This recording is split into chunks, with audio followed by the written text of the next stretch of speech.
I propose that we consider funding and technology integration into agriculture to make the sector adaptive to climate change. There is also an urgent need to focus on youth and women's challenges. We need to identify areas of quick wins that do not require huge resources but have high impact value.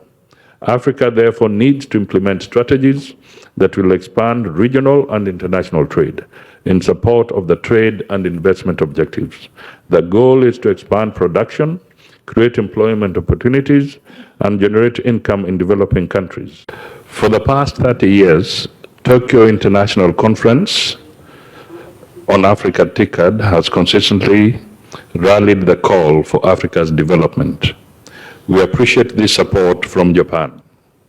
In August 2016, Kenya proudly hosted Ticad 6, the first ever held in Africa.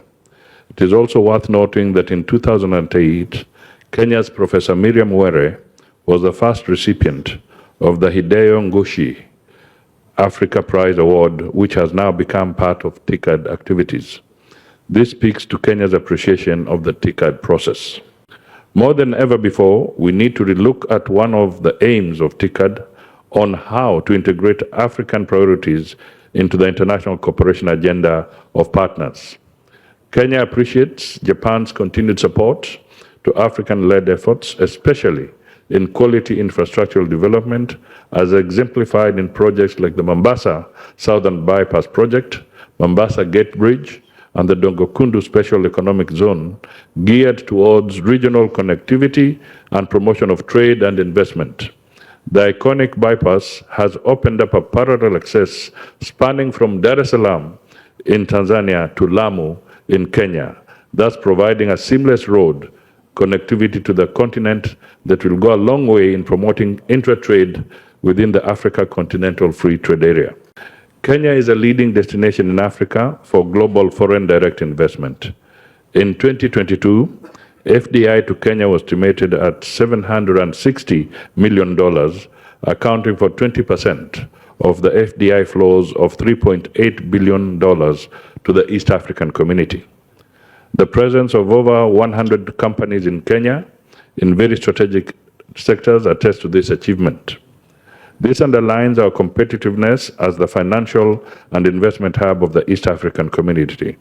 Your Excellencies, it is crucial to develop an enabling ecosystem for startups across the African continent, aimed at creating a robust network of entrepreneurs working together to attract more FDI, foster innovation, and address societal changes. This could hold the key to revolutionizing global supply chains to make them equitable, inclusive, sustainable, and responsive for all nations. On global governance, collaborative action is necessary to strengthen the functions of the United Nations, including reforms of the Security Council and the international financial architecture. Japan and the AU can jointly play a greater role in harmonizing various initiatives on reforms of the multilateral system. Trade and investment play a critical role in propelling economic growth and poverty alleviation. Developing countries in Africa account for 18% of the global population, yet the continent's contribution to global trade is less than 3%. The trade between Africa and Japan is fairly balanced. In 2023, the value of exports from Africa to Japan was estimated at $8.28 billion, while imports from Japan were estimated at $10.27 billion, resulting in a deficit of $1.98 billion in favor of Japan.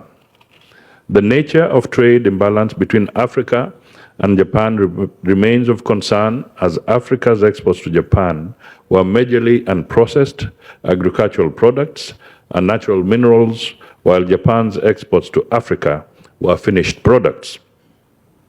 This is a call for Africa and Japan to tap into the immense opportunities to reverse this trade imbalance through promotion of value addition of our raw materials to scale up our mutual trade and investment.